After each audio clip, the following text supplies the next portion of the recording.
గౌరవ రాష్ట్ర ప్రభుత్వ అధికారులందరికీ ముఖ్యంగా నల్లమల్ల అడవుల్లోంచి కదిలి వచ్చినటువంటి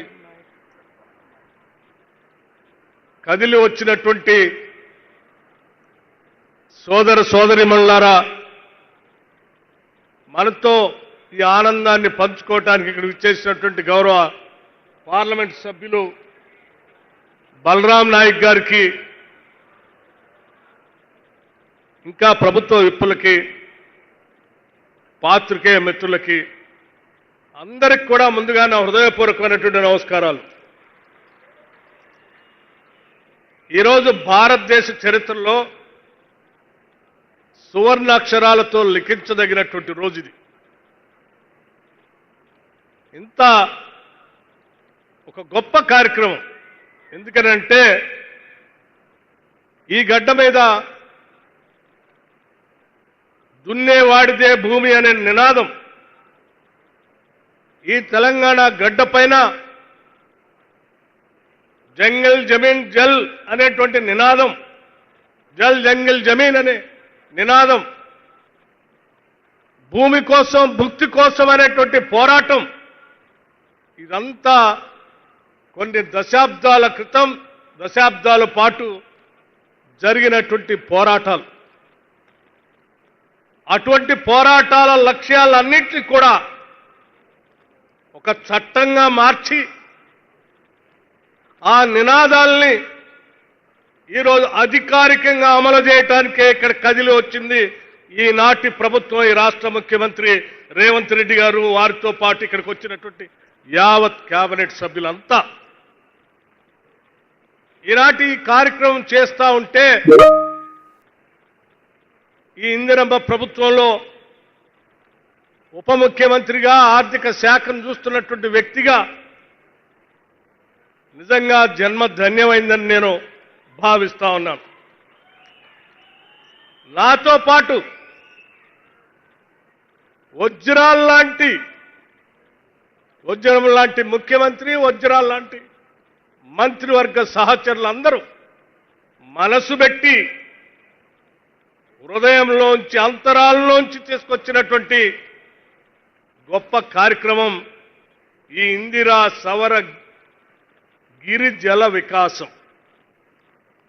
తరతరాలుగా అడవుల్లో మగ్గిపోతూ అడవిలో ఉన్నటువంటి భూమి వారిదైనప్పటికి కూడా దానిపైన ఎటువంటి హక్కులు లేకుండా, అడవిలోంచి వచ్చే సంపదని వాళ్ళు పొందలేకుండా మదన పడుతూ వాటిని అందుకోవటం కోసం వారి శ్రమని, రక్తాన్ని అన్నిటినీ స్వేదంగా మార్చి పోరాటం చేస్తే కూడా దక్కలేదు వాళ్ళకి. కానీ మీ ఆశలన్నింటినీ కూడా రంగరించి ఈ రాష్ట్ర ముఖ్యమంత్రి రేవంత్ రెడ్డి గారి నాయకత్వంలో ఈ రాష్ట్ర ప్రభుత్వం ఇవాళ నల్లమల డిక్లరేషన్ అని ఒక గొప్ప డిక్లరేషన్ ని ఈ ప్రాంతం నుంచి డిక్లేర్ చేసి ఈ రాష్ట్రంలో ఉన్నటువంటి యావత్ గిరిజన కుటుంబాలు అందరికీ, కేవలం నల్లమలలోనే కాదు, నల్లమలతో పాటు ఈ రాష్ట్రంలో ఉన్నటువంటి సమస్త అటవీ ప్రాంతాల్లో ఉన్నటువంటి గిరిజన కుటుంబాలు అందరికీ చెందేటట్టుగా ఇవాళ ముఖ్యమంత్రి గారి చేతుల మీదుగా వారు ఈ నల్లమల డిక్లరేషన్ని ప్రకటించారు. ఈ నల్లమల డిక్లరేషన్ని తూచా తప్పకుండా వారు డిక్లేర్ చేసిన దాన్ని నాతో పాటు మా మంత్రివర్గ సహచరులు అందరం తూచా తప్పకుండా దీన్ని రాబోయే 4 సంవత్సరాల్లో సంపూర్ణంగా అమలు చేసి మీ అందరికీ ఫలాలు అందిస్తామని చెప్పి మనస్ఫూర్తిగా చెప్తా ఉన్నాం.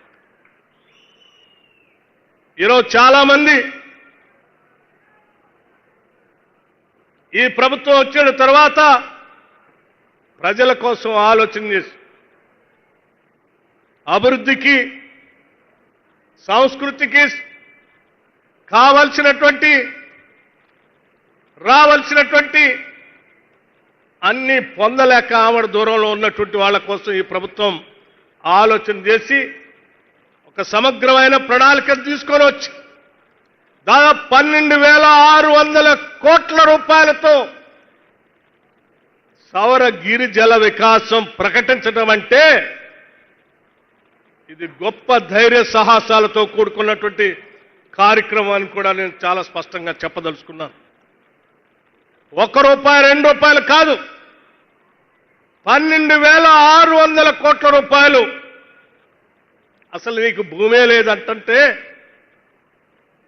భూమి ఇచ్చి ఆనాడు సోనియా గాంధీ గారి నాయకత్వంలో వచ్చినటువంటి ROFR పట్టా ద్వారా వచ్చినటువంటి భూముల పైన పట్టాన్ని సంక్రమించేటట్టు చేయటమే కాకుండా ఇచ్చిన భూమితో తలెత్తుకొని బతకటం కోసం ఈ రాష్ట్ర ప్రభుత్వం మంచి మనసుతో ఆలోచన చేసింది.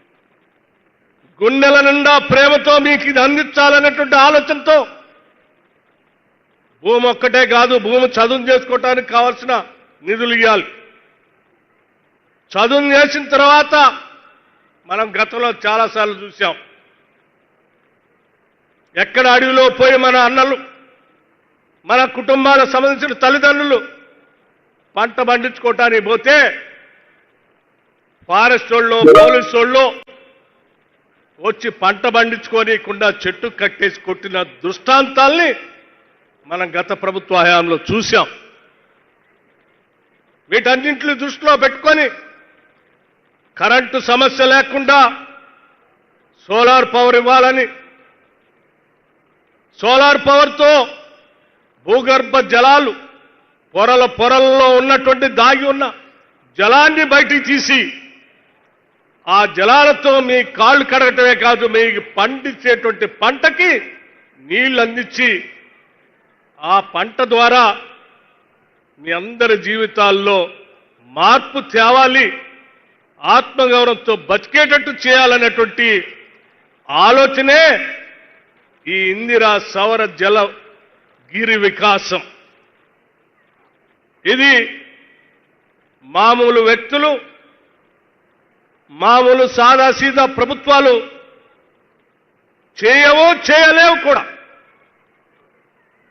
ప్రజల మీద అపారమైనటువంటి ప్రేమ, వెనకబడి ఉన్నటువంటి నా బిడ్డలను నేను కాపాడుకోవాలనేటువంటి తపన, తరతరాలుగా వాళ్ళు పోరాటం చేసినటువంటి లక్ష్యాల్ని నాకొచ్చినటువంటి ముఖ్యమంత్రి అవకాశంతో, నా మంత్రివర్గ సహకారంతో నా బిడ్డలందరికీ చేయాలనేటువంటి ఒక ఉన్నతమైన ఆలోచనతో ఈ ముఖ్యమంత్రి ఇవాళ నల్లమల డిక్లరేషన్ ని ఇక్కడ ప్రకటించి ఆ ప్రకటనతో ఈరోజు కోట్ల రూపాయలు మీకోసం ఖర్చు పెట్టగలిగినటువంటి ఆలోచనతో ముందుకు పోతా ఉన్నాం. ప్రజల బాగు గురించి, వాళ్ళు బాగుపడితే, వాళ్ళకి ఆదాయం వస్తే ఆ ఆదాయంతో వాళ్ళని నిలదొక్కుని ఆనందంగా బతుకుతుంటే చూడాలనేటువంటి తపన ఈ ఇందిరమ్మ ప్రభుత్వానికి, ప్రజాప్రభుత్వానికి ఉంది. అటువంటి తపనలోంచి వచ్చిందే ఇవాళ ఈ నల్లమల డిక్లరేషన్. కేవలం నీళ్ళు ఇవ్వటం, కరెంట్ ఇవ్వటమే కాదు, ప్రపంచవ్యాప్తంగా ఈరోజు గొప్పగా ధనికులు మాత్రమే అందుబాటులోకి వచ్చేటువంటి ఆవకాడో లాంటి ప్లాంటేషన్ కూడా అడవి బిడ్డలకు అందించి వాళ్లతో ఆ ప్లాంటేషన్ చేపించి అత్యధిక ఆదాయం వాళ్ళకు వచ్చేటట్టుగా చేయాలనేటువంటి ఆలోచన ఈ ప్రభుత్వం చేసింది. సంవత్సరాల తరబడి దాని పంట రావటానికి 1-2 సంవత్సరాలు పడితే ఆ 2 సంవత్సరాల మధ్య కాలంలో కూడా ఇంటర్ క్రాప్ వేసుకోవడానికి కావాల్సిన ఆర్థిక సహాయాన్ని అందించడమే కాదు, దానికి కావాల్సినటువంటి ప్లాంటేషన్ సీడ్ కూడా ప్రభుత్వ పరంగా సంపూర్ణమైనటువంటి సబ్సిడీతో అందించేటువంటి కార్యక్రమాన్ని ఈనాటి ప్రజాప్రభుత్వం చేపట్టింది. అందుకే ఈరోజు ఒక దశాబ్ద కాలం ప్రతిపక్షంలో ఉన్నటువంటి కాంగ్రెస్ సభ్యులుగా ఆనాడు ప్రజా వ్యతిరేక ప్రభుత్వం నడుస్తూ ఉంటే ప్రజల కోసం తెచ్చుకున్న తెలంగాణ రాష్ట్రం అన్యాయం అయిపోతున్నటువంటి బాధతో ఆనాడు పిసిసి ప్రెసిడెంట్ గా ఈనాటి ముఖ్యమంత్రిగా రేవంత్ రెడ్డి గారు భారీ బహిరంగ సభలు, పాదయాత్రలు. ఇంకో పక్క నేను సిఎల్పి నాయకుడిగా ఆదిలాబాద్ నుంచి ఖమ్మం వరకు చేసేటువంటి పాదయాత్రలో భాగంగా ఈ నల్లమల ప్రాంతానికి కూడా వచ్చినప్పుడు మా కాంగ్రెస్ నాయకత్వానికి ప్రజలు చెప్పినటువంటి బాధలు, వాళ్ళ గుండె చప్పుల్ని గుర్తు పెట్టుకొని ఆ గుండె చప్పుళ్ళకి సమాధానం చెప్పడం కోసం తీసుకొచ్చిందే ఈ నల్లమల్ల డిక్లరేషన్. ఈ డిక్లరేషన్ తో రాష్ట్ర ప్రజల జీవితాల్లో వెలుగు నింపబోతా ఉంది ఈ ప్రభుత్వం. ఇలా ఈ రాష్ట్ర ప్రజల జీవితాల్లో వెలుగు నింపొద్దని, వాళ్ళు అడవుల్లోనే ఉండాలని, వాళ్ళకి ఆదాయం రావద్దని, వాళ్ళకి భూములు అందించొద్దని, వాళ్ళకి నీళ్లు రావద్దని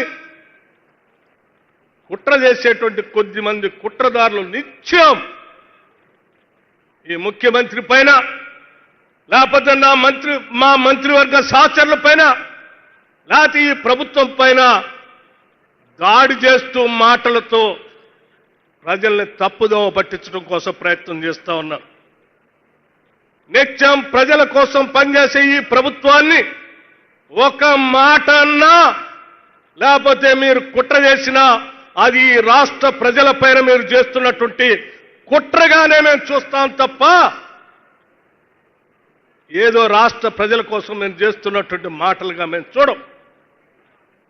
ఆనాడు గడీల్ని కాపాడుకోవటం కోసం గడిలో ఉన్నటువంటి నాయకులు వాళ్ళ ప్రభుత్వాన్ని, వాళ్ళ పాలనని వాళ్ళు ఈ రాష్ట్ర సంపదను పంచుకోవటం కోసం, తినటం కోసం ఆలోచన చేశారు తప్ప ఈ రాష్ట్రంలో ఉన్నటువంటి ఆదివాసీ బిడ్డల గురించి ఒక్కరోజు కూడా ఆలోచన చేయలేదు.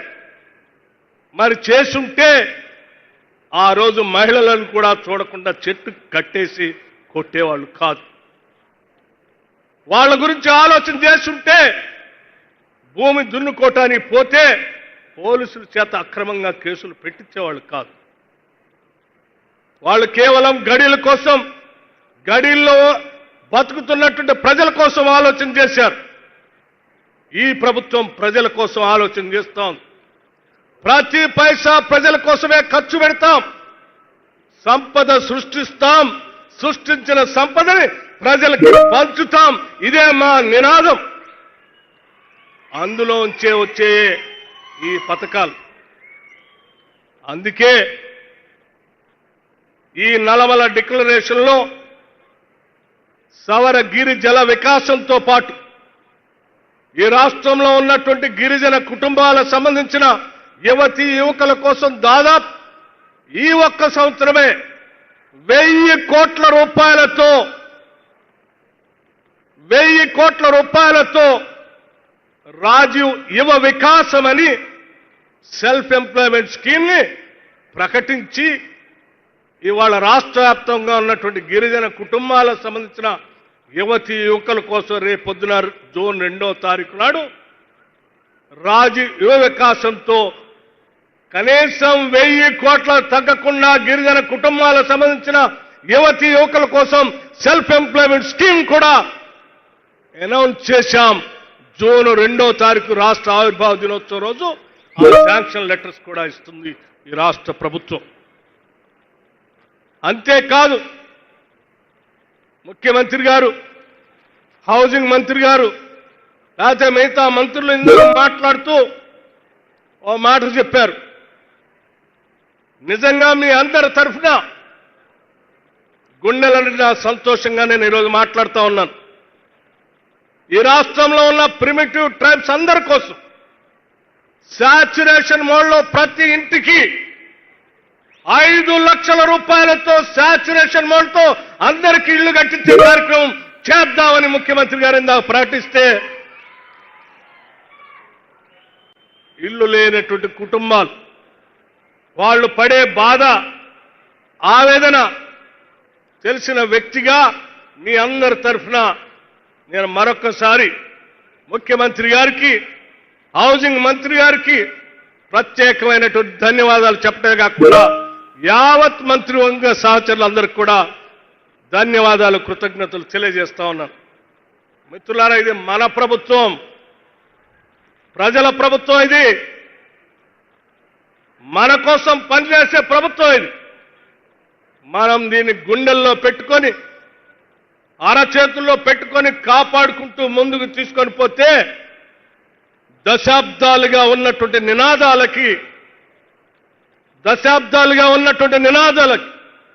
జల్ జంగిల్ జమీన్ అని కానీ దున్నేవాడిదే భూమని కానీ భూమి కోసం భుక్తి కోసం అనే పోరాటాలకు సంబంధించిన ఆ నినాదాలకి ఇదొక్కటే కాదు, ఇది నాంది మాత్రమే, ఇది ఆరంభం మాత్రమే.